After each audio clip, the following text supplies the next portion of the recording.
Bilik mandi sabun. Sabun. Sama je lah, atas bawah apa yang cakap? Atas lain. Oh, atas pun ada. Pangang tu cakap lain-lain lah. Sweetheart eh? Oh. Kenapa Wan?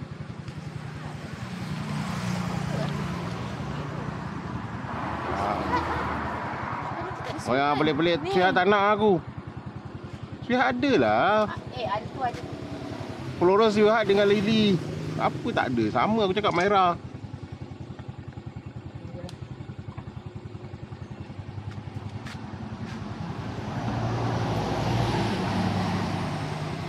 Wait, ni tak boleh scan. Alamak. Tak ada skin. Tak ada duit. Tak boleh scan, bayar RM10. Semua beli tu. So, ada tu RM6. RM1 dah RM1.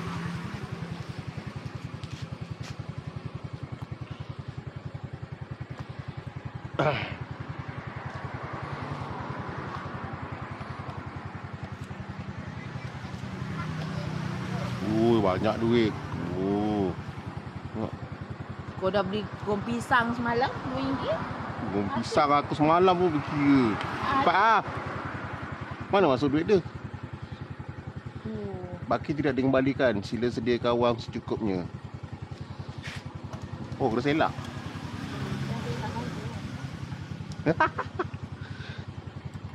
Oh, dia tak ada dia tak ada bayar online. Boleh kot. Tu apa?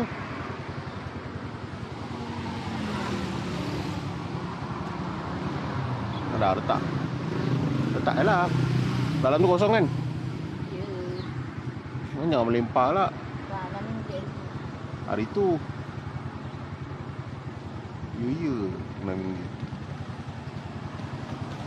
Tak penuh pun. Dah ada Sweetheart Floral. Lily Vendor. Betul lah.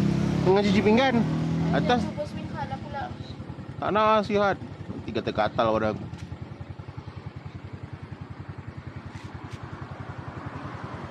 Slow je.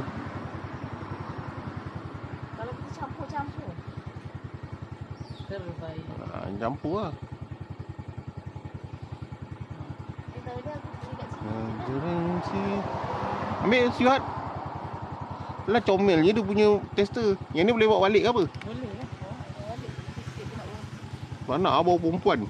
Memang lah. Kena Tu apa ni Lily. Lily. lavender. Lepas tu kita lavender. Tak manis pun. Ni boleh RM3 tu. Berapa? Ni ada kosong lagi tengok. RM2.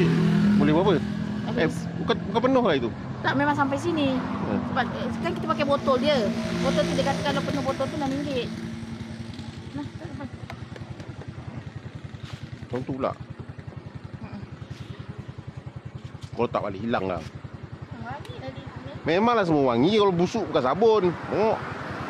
Cepat. Kau buang mana ni? Lavender. Yang kat atas pun sama juga. Aduh.